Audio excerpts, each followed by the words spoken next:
All right, we made them wait long enough. Okay, they're done playing our games. B. It is time for the LBHT Mock Draft. We should have queued up some music for this. This is my bad. I didn't even get the little jingle, the little draft jingle. That's all right. If we clip this later, I'll add it. Okay. Lunch break hot take 2026 NFL 4-round mock draft. Presented by Adelia, our super producer. We appreciate you putting this together. Thank you so much. All right, let's break this down. So, Baltimore Ravens team needs defensive line, edge rusher, cornerback, offensive line, wide receiver. Because we draft, even though we have 20 picks every year, we draft so well that according to Bleacher Report, they draft better than everybody in the league. Well, EDC said, that's the gift and the curse because we draft so well. Like players are constantly leaving. That's why we have so many holes now. So those are our needs. What are Carolina's team needs?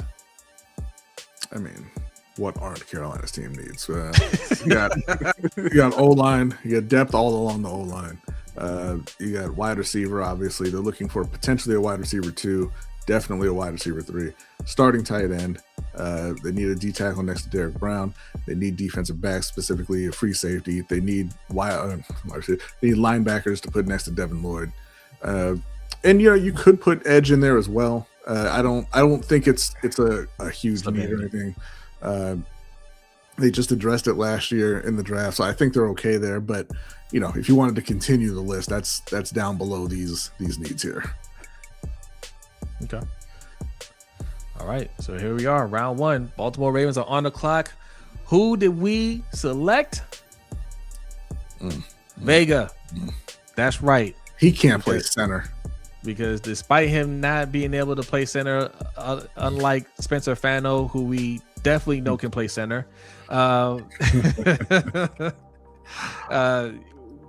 going with Vega because, yes, we like Emory Jones. Maybe he turns out to be a quality starter. And John Simpson is there too. John Simpson is not a long-term answer. Even if he plays well this year, he's not a long-term answer. Vega is the now in the future. So Emory Jones isn't quite there yet. Vega can take that starting spot. He can compete. He can also compete with Simpson. So that's somebody that will greatly help the O-line that still has no center. We're still figuring that out. But let's not have to second guess the guard positions. Oh, easy. Stop. Stop it. You said what? Oh yeah, right. Yeah. Oh yeah. He's definitely Brodny's twin. Yes. All right. I'm done with you. And if you ever wonder what Brodny's hair looks like, it's right there. Done with y'all. If you ever wonder what's B's hair look like under that beanie, it's right there. Right there. That's exactly how it looks. All right. All right. So you got your guard. You still got massive holes. On the whole this is line. scouting report. What's the scouting report on him say? He says 2.5-year starter at Penn State. Vega lined up at left guard in former offensive coordinator Andy Gap scheme, while learning under the watchful eye of respected offensive line coach Phil.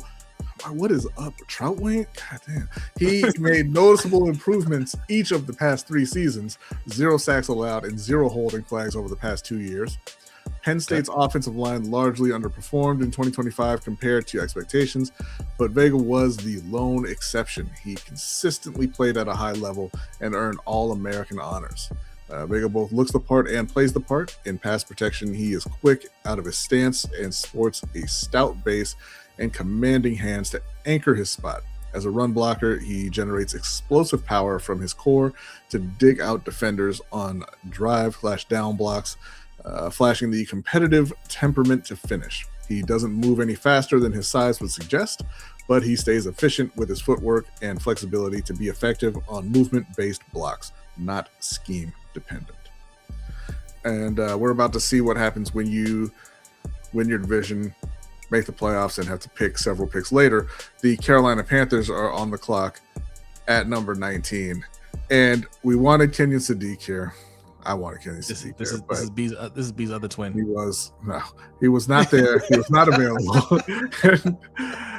We ended up going with Caden Proctor, the left tackle out of Alabama. he is the opposite of what Eric DeCosta was talking about. He is 20 years old. He's going to be 21 at the start of the season. A massive individual, 6'7", over 360. You know, the issues for Caden Proctor, he's very athletic, you know, and he's been very I don't want to say not consistent, but he hasn't been hurt. He's played I think he started over 40 games. He's been pretty good at the left tackle spot, but he needs some work on his technique. He has some developing to do, which you would expect with a 20-year-old, right? Luckily for Carolina, and why I took him here over some of the other O-line prospects, is that they don't need him to start right away. There's a lot of teams. You can go ahead and go over to the next slide. The other thing, there's a lot of teams who think that he might be a guard in the future or in the NFL, and that may be the case. Carolina has needs at both spots, right? They potentially need a left tackle to replace Ekwonu. They potentially need a guard to replace Damian Lewis or Robert Hunt, whichever one ends up moving on. And, you know, obviously they will need a future replacement for Taylor Moton. But if they can get him in and work with him and get him coached up before he has to hit the field, I think it winds up being a great pick for Carolina. Jay, what do you think? Yeah, solid pick. You know, playing for the future. We don't know. Again, hell, even Dan is not telling us the injury on Icky, and we don't know if Rasheed Walker is going to, you know, fulfill his duties. But always playing for the future, whether Caden is a left tackle or guard, it doesn't really matter. But I just hope he doesn't turn out like Evan Neal. Sorry, Ferris. But more like but if he is a guard, I hope he turns out like like a Landon Dickerson or like a Tyler Booker on the Cowboys. She wants to know when to play for Alabama. I told you that's your win right there. Apparently, and Penn State. Just the last 3 years, so you should watch more football. Yeah. All right. I hope y'all. Do you guys like the pick so far? We like Vega for the Ravens. We like Caden Proctor for the Panthers. Gotta build in the lines. Gotta build the trenches. Facts. All right, round 2. I know Kwame likes this because it's the answer, right? It's the answer to center by getting not centers. Okay. Building the O-line. You're right, Kwame. I'm with you, Kwame. All right. Who we get? Chris Brazel. Is it Brazel or Brazel? How you say his last name? Is it Brazel? Okay, we're going with Brazel. He plays for Tennessee, so I blocked him out completely. Like, Chris Brazel the second. Alexa's listening. Okay, this is what you guys wanted, Ravens flock. Big body, 50-50 ball guy, can stretch the field. Okay, look at that 40-yard dash. 4.37. Okay. Perriman 2.0. 6'5", 198 pounds. Shout out to who? The who? No, I said Brashad Perriman 2.0. He legit looks like he would be best friends with Xavier Legette. He's taller than Brashad Perriman. Stop. Okay, so there you go. All right. Okay. Actually, like he's a pretty solid wide receiver from what I gather. Let's take a look at the scouting report on this guy. Are we liking this pick, chat? Let me know. The Falcons fan says no. Okay. Hater alert. The streets say Tennessee aren't good. Okay. All right. A 2-year starter at Tennessee and a 3-year starter overall. Brazel was an outside receiver exclusively to the right of the formation in head coach Josh Heupel's up-tempo spread scheme. He saw one target to the left of the formation in 2025, and it resulted in a drop. Do we got a guy that can't turn left? That's a Tennessee special too. All right. Brazel put himself on an NFL radar at Tulane before showing improvements over the past 2 seasons in Knoxville. He led the SEC in receiving yards per game at 84.8 and receiving touchdowns 9 in his final season, although 7 of those touchdowns came in September. Does it matter? Okay, a little shade there. That's all right. Brazel gets the top speed in a hurry to stack corners on his hip and keep them there. He can sink to smoothly and get in and out of breaks. Although scouts want to see him improve his consistency in intermediate routes and expand his route menu in the NFL. 48.7% of his routes in 2025 were either a hitch or go. He is at his best using his tracking skills and length to be a jump ball winner down the field. So all I saw was big body 50-50 guys. Okay. That's what you guys wanted. That's what you guys get. You're welcome. All right. There you go. Okay. What we got next? Hang on one second. As a Tennessee fan, he balled out and he didn't play his entire college career at Tennessee, so he has more of a balanced route tree. Thank you very much, Noah. Yeah, Thank you, Noah. Because recently, since Josh Heupel's been there, my opinion has been Tennessee, no thank you.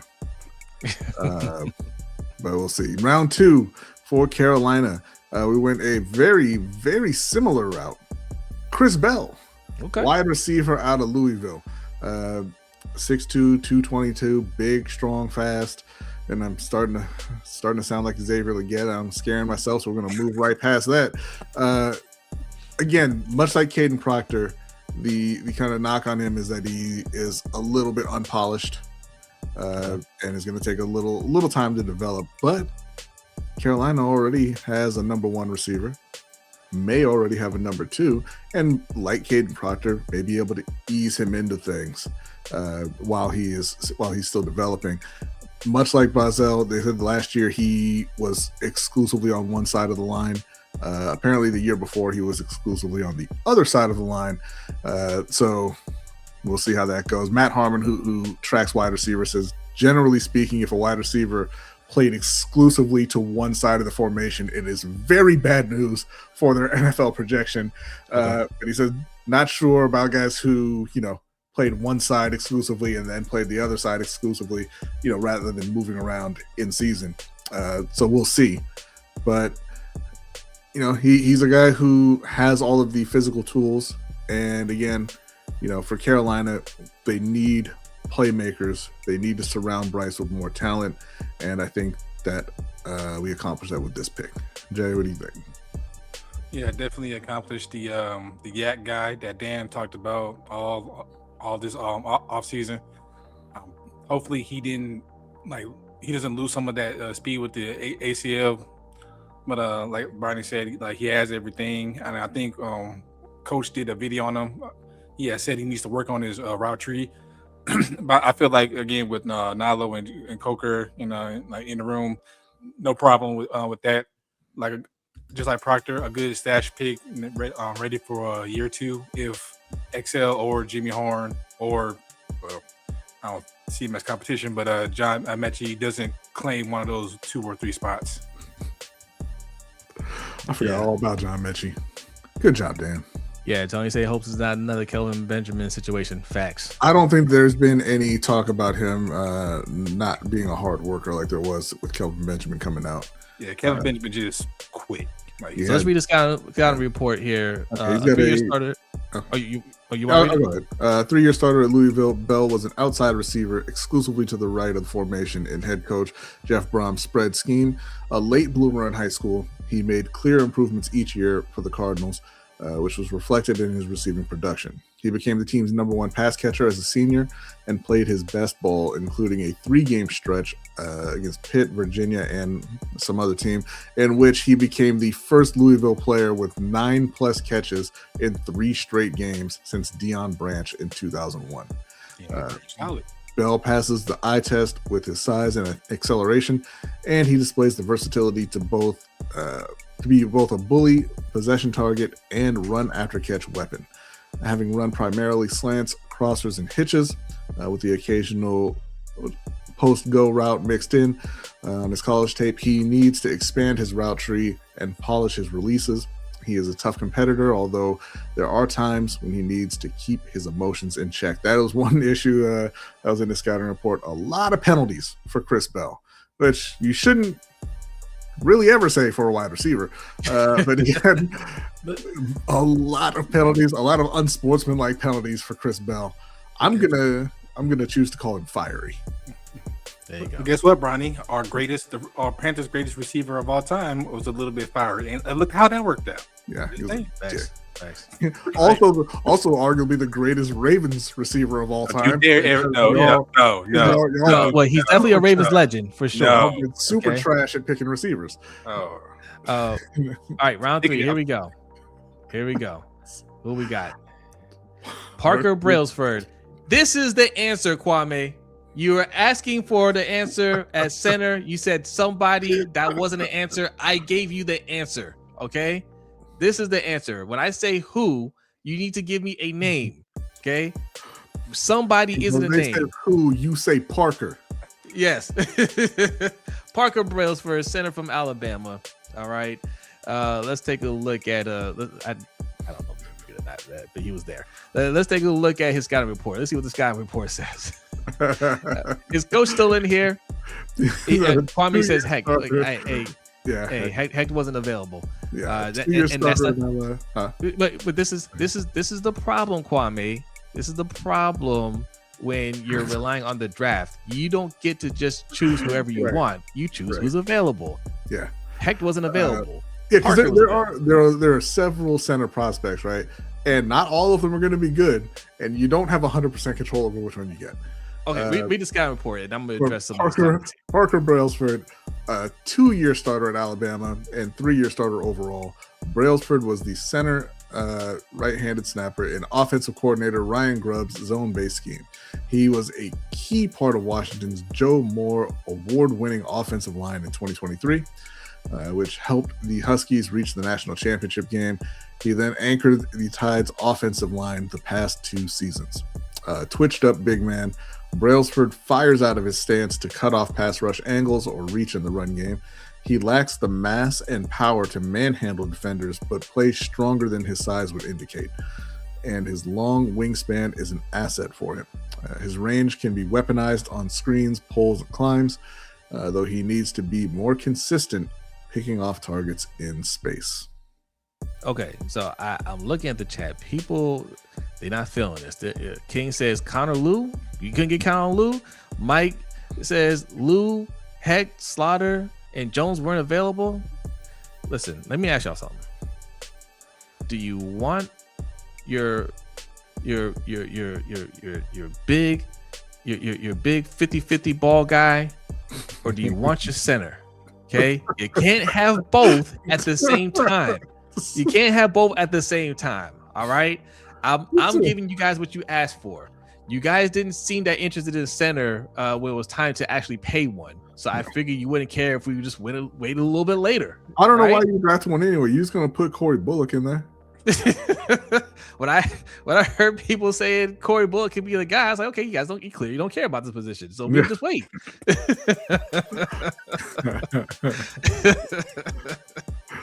Okay, now that he wants his cake and he wants to eat it too.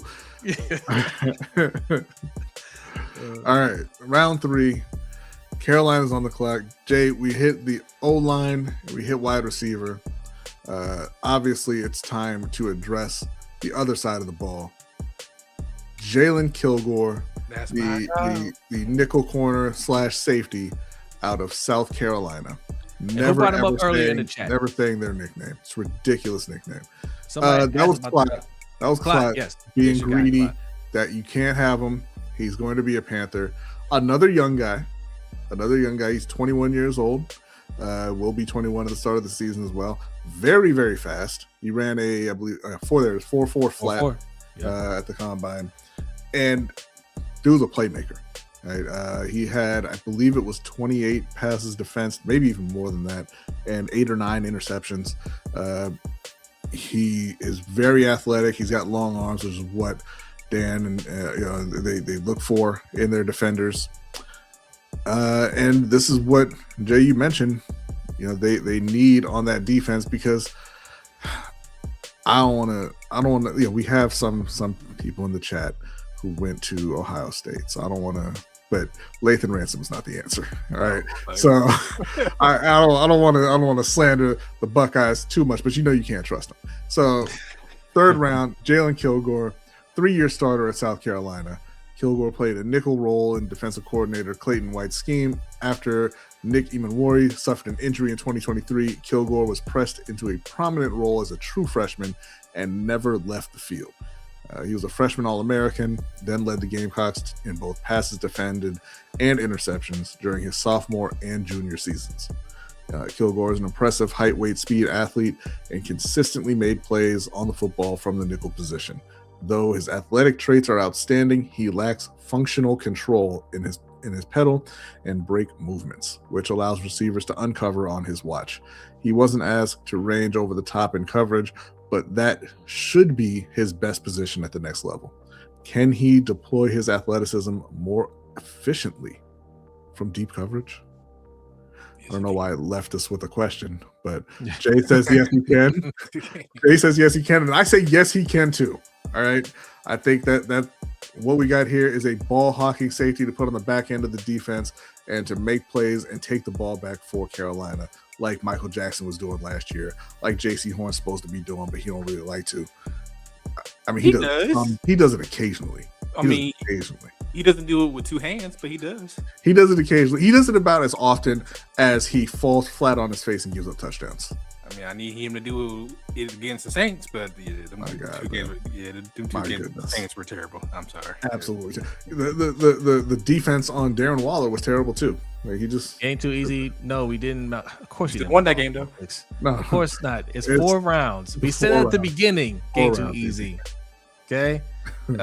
Yes, 4 rounds. 4 rounds. We're almost done. Don't worry. And listen. Like this is all according to it's all within schedule. Okay. So no worries. Last round. Here we go. The only Buckeye alumni stand up. You're right, Kwame. The only Buckeye you can trust. Round 4. Who the Ravens get? Our tight end, Eli. How we say his last name? Eli Raridon? I believe it's pronounced on the bench. Okay. Here comes the slander. What? We selected. Well, we got 2 Notre Dame tight ends. You know where they at? They're on the bench. Yeah, you pick bad tight ends. You guys are bad at picking tight ends. The one Notre Dame tight end already got a foot out the door. He's on a 1 year. He has 1 more year left. Look at that dude. Look at him. Look at that face and tell me he wants to block. 22 years old, 6'6", 245 pounds, ran a 4.6 40. Broad jump, 10-inch, vertical jump, 36 inches. So he's athletic. Faster let's than Avion Terrell. Let's read a scouting report here. A 1.5 year starter at Notre Dame. Raridon. I don't know how you pronounce his name. He's a 1 year starter. We're not rounding. 1.5 year starter at Notre Dame. Raridon is a wide tight end, 50-50 split between inline and slot in offensive coordinator Mike Denbrock's scheme. A native son of South Bend, his dad was an offensive lineman for Brady Quinn. His first 2 seasons were disrupted by knee injuries, but he stayed healthy as a junior and senior and was productive when targeted, even if he wasn't a central aspect of the offense. Raridon shows more promise than one might expect of a player with just 48 career catches. Though rough around the edges as a route runner, he has an athletic foundation that can become a strength of his game as a blocker. His upright posture and inconsistent hands work against him, but he can reach and cut off defenders without sacrificing his control. All right. Yeah, that's a whole lot of words for you going to be cutting him in 2 years. Hey, guess what? I hate to tell you, I hate to break this to you, Ravens fans. Even if you got somebody you like, you're going to be cutting him in 4 years anyway. I mean, some of those guys, you get to watch them get paid in free agency and be like, "Hey, see, didn't we do a great job?" Yeah. We won't cut him. We'll just congratulate him on his new contract. All right, who do the Panthers get? Up last in round 4, we hit the offensive trenches, so we had to come back and hit the defensive side with Chris McClellan. This is a guy they brought in for a top 30 visit. He plays defensive tackle in Missouri. Move on. All right, next. 2-year starter at Missouri. McClellan lined up as an interchangeable 1-3 technique, depending on the formation and the defensive coordinator Corey Batoon's scheme. He spent 2 seasons as a backup at Florida before becoming a steady force for the Tigers as a junior and senior. His production won't blow anyone away, but his impact gradually increased each season. McClellan looks like an NFL player with his big frame and bare claw hands. He can be a tough guy for centers to defend when he times up the snap and uses his full extension or arm over moves to create interior pressure. However, he can get stuck on blocks and needs to be more efficient with his hands to deconstruct and shed. Against the run, he can hold the point and respond well to double teams. Honestly, I wanted to just get a defensive tackle in here, and the talk on him is that he's more of a rotational guy. And at that point in the draft, the only, and he probably may have already been gone at that point, the only defensive tackle that I would really be interested in is Caleb Proctor out of Southeast Louisiana, or Southeastern Louisiana State. Yeah. But, I think that McClellan will be a nice rotational piece to add in with Wharton, with Cam Jackson, with Bobby Brown, next to Derek Brown. Depth is a very important, obviously talent is number one. You want to have the best players possible, but depth is a very important thing on the defensive front, keeping the guys up front fresh and trying to wear down the offense.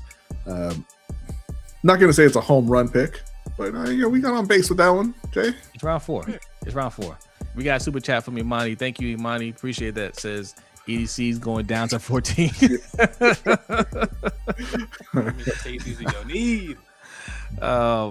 Listen, look, put it in the comments. Anybody that's watching the replay, put it in the chat.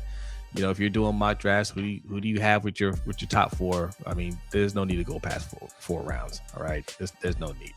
Who do you have? In the first 4 rounds, do you like? Do you don't like?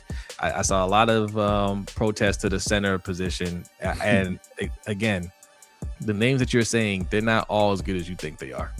Right. In fact, I think I ended up taking Parker because he was rated higher. I know higher than Slaughter. I looked at different mock drafts. Slaughter isn't rated that high.